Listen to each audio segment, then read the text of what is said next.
Hola a todos, les habla Ricardo Serrano en una nueva nota, una nueva transmisión para este canal, su canal de YouTube, Un Venezolano Informa. Es el día en que Venezuela experimentará un punto de inflexión en la crisis que ya ha estado profundizada y agudizada durante casi 4 meses, 116 días de protesta continua, incesante en Venezuela, y es el día en el que el gobierno pretende llevar a cabo las elecciones a una Asamblea Nacional Constituyente que es rechazada por un 72,6% de la población, según la encuestadora Data Analysis, solamente apoyada por un 20%, pero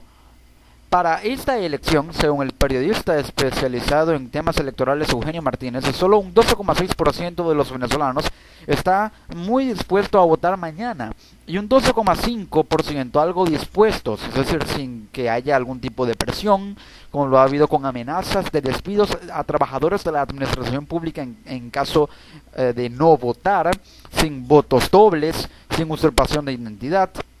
Es decir, es un escenario en el que ha habido denuncias incluso que en consejos comunales se les ha amenazado a los miembros de esos consejos, a los integrantes de la comunidad, con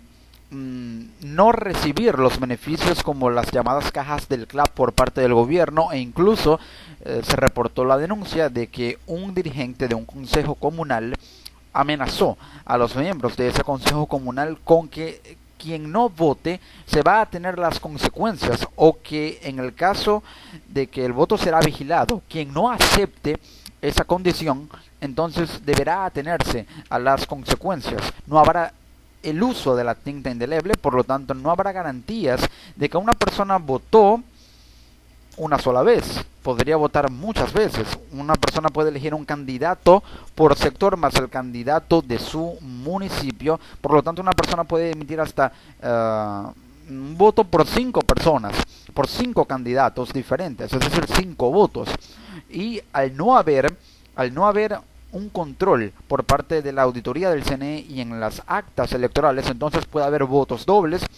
y esto no garantiza que no haya usurpación de identidad. De hecho, según Eugenio Martínez, hay 5.000 venezolanos registrados en el registro electoral que tienen una edad de 110 años, es decir, son personas fallecidas. Por lo tanto, están registradas y habilitadas para votar 5.000 personas en el 20% que solamente estará representado en la constituyente, cuando el 39% está inhabilitado para votar en esta elección. Con las recientes medidas inusuales por parte del Consejo Nacional Electoral de que cualquier persona puede votar en cualquier centro de votación de su municipio, y en caso de no hacerlo en su municipio poder emigrar a otros municipios, más que todo en la ciudad de Maracaibo y en Caracas. Si no pueden votar en su municipio, dirigirse al poliedro de Caracas, que pretende aglutinar a los principales municipios de la ciudad capital, como El Hatillo, Baruta, Chacao, más que todo el municipio Libertador, que es el bastión del chavismo, o lo ha sido, pero también se ha convertido en un foco de protestas, porque es el centro de la ciudad y es donde se ubica el Palacio de Gobierno, que es el Palacio de Miraflores. Aún así,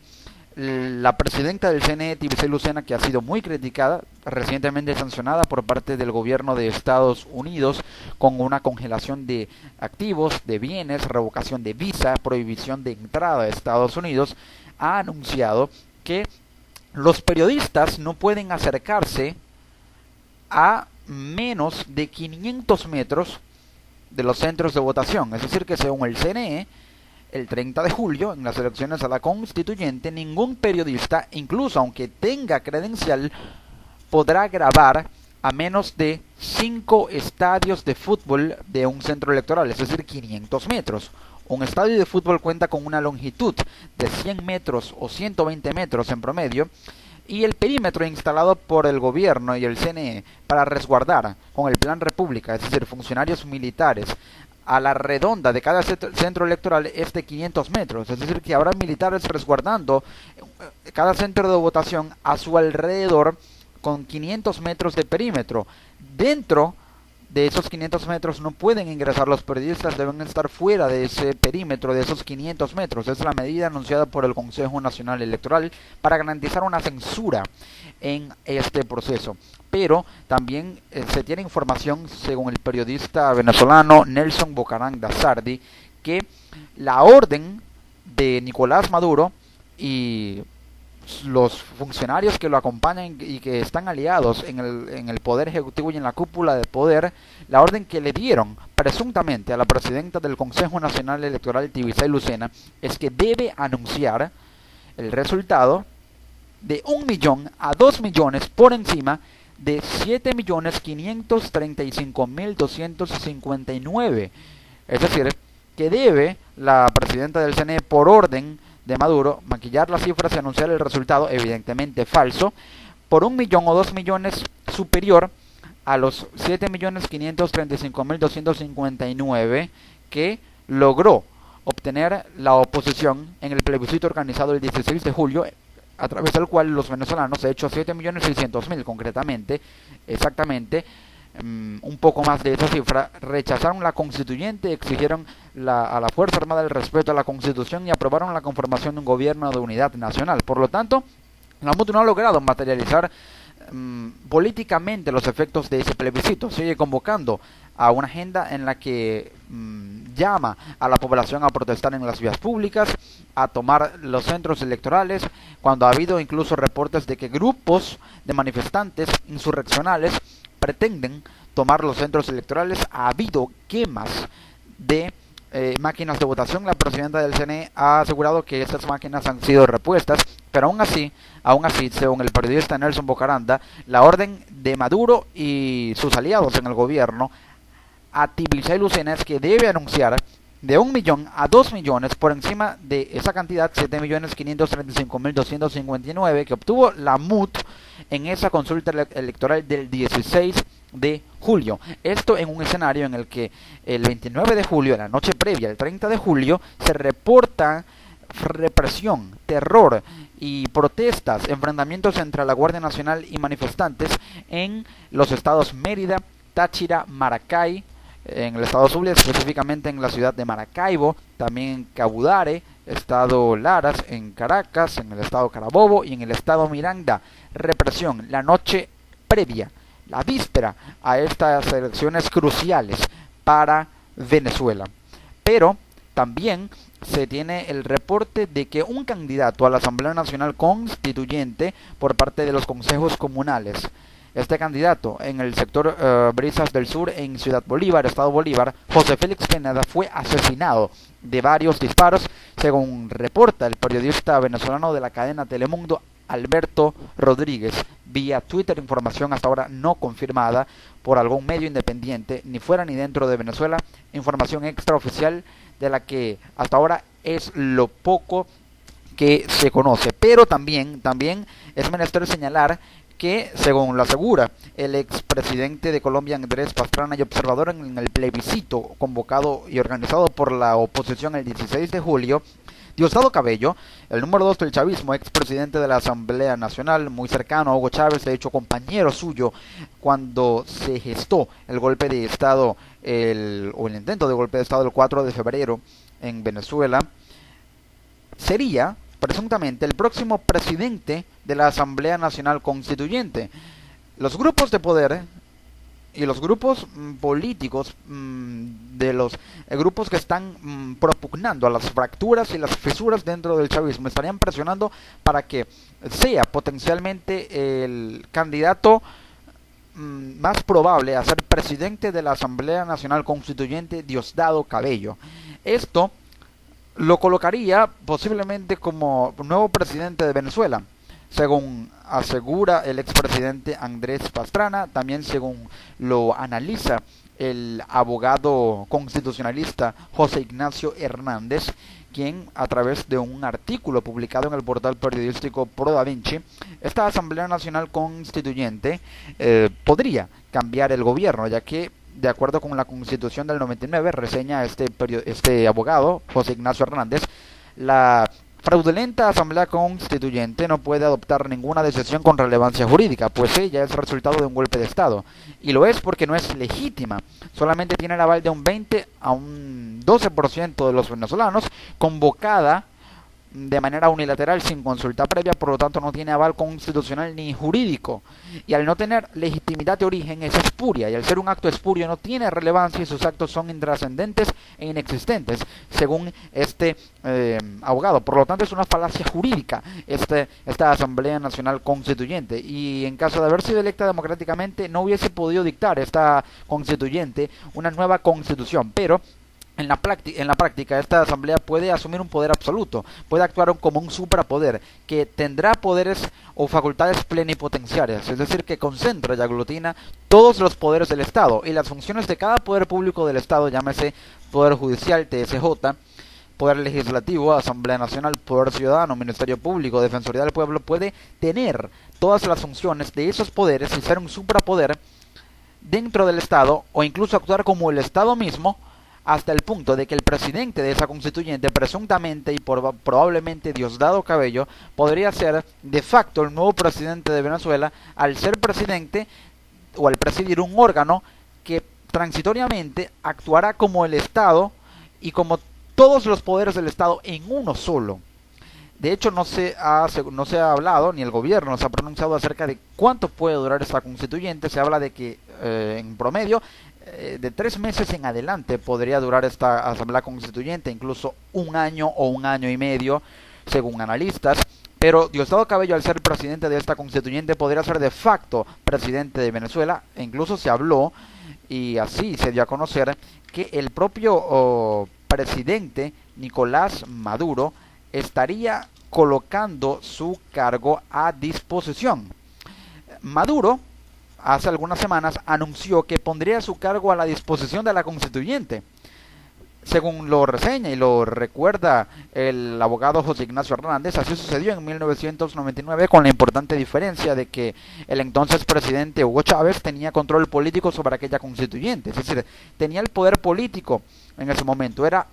hiperpopular Hugo Chávez, por lo tanto no fue removido de ese cargo. La incertidumbre es tal que, sin embargo, Maduro podría poner su cargo a disposición de esa constituyente espuria, y esta podría entonces designar a un nuevo presidente. Maduro anunció que pondría su cargo a disposición, y al colocarlo a disposición le está dando de facto el poder y la facultad ejecutiva a la Asamblea Constituyente de designar a un nuevo presidente autocráticamente. Por lo tanto, ese presidente podría llegar a ser de facto, no de jure porque no hay legitimidad, Diosdado Cabello, y esta asamblea puede cambiar incluso a los titulares de otros poderes públicos. No es el deber ser, pero en la práctica lo hará, y podría destituir a la fiscal general Luis Ortega Díaz, quien no ha sido destituida por el Tribunal Supremo de Justicia en un proceso de antejuicio que se suspendió presuntamente de manera estratégica para que sea destituida por la Asamblea Constituyente, que incluso podría terminar de disolver y anular a la Asamblea Nacional legítimamente constituida y electa el 6 de diciembre de 2015, ya ha sido o ha venido siendo anulada de facto por el Poder Judicial, pero ahora podrá terminar de ser anulada completamente y desconocida por la Asamblea Nacional Constituyente en caso de instalarse. Incluso una Asamblea Constituyente que puede traer graves repercusiones para la economía, ya que en las operaciones de crédito público, en los contratos públicos, en las operaciones de gestión presupuestaria, la Asamblea Constituyente tendría control, porque según el modelo económico que Maduro anunció que va a presentar, allí estaría planteado el tema de la deuda en Venezuela, y por lo tanto, al no tener legitimidad y al ser desconocida por 13 países, entre ellos Perú, Colombia, México, Canadá, Panamá también, entonces estos países o los integrantes de los mercados internacionales no le otorgarían créditos al gobierno venezolano en caso de adquirir presupuesto por parte de operaciones de crédito público en los mercados internacionales, incluso sabiendo que podrían llegar a darse y a materializarse las sanciones con las que Donald Trump, presidente de Estados Unidos, amenazó con aplicar sobre Venezuela para la suspensión de la importación de crudo, 750,000 barriles de petróleo diarios de Venezuela a Estados Unidos. Por lo tanto, a partir del 30 de julio se marca un punto de inflexión en Venezuela, un punto de inflexión muy importante, un punto de inflexión que puede hacer que el golpe de Estado termine de consumarse y que el sistema totalitario concentre al Estado, que debería estar subdividido, dentro de un solo órgano que es la Asamblea Constituyente, que presuntamente sesionará en el Salón Elíptico de la Asamblea Nacional, cuando debería sesionar en la sala plena o en el pleno de la Asamblea Nacional, es decir, en el hemiciclo, pero allí sesiona la Asamblea de mayoría opositora, lo que podría generar un choque. E incluso sabiendo que la constituyente podría tener un total de 545 asambleístas o miembros o diputados, esa cantidad no cabría físicamente o no estaría adaptada a la capacidad del salón elíptico, que puede albergar muchas menos personas que las 545 miembros los 545 miembros constituyentistas de esta Asamblea Nacional Constituyente, según lo ha anunciado el gobierno. Pero aún así se prevé choque en un día crucial para Venezuela.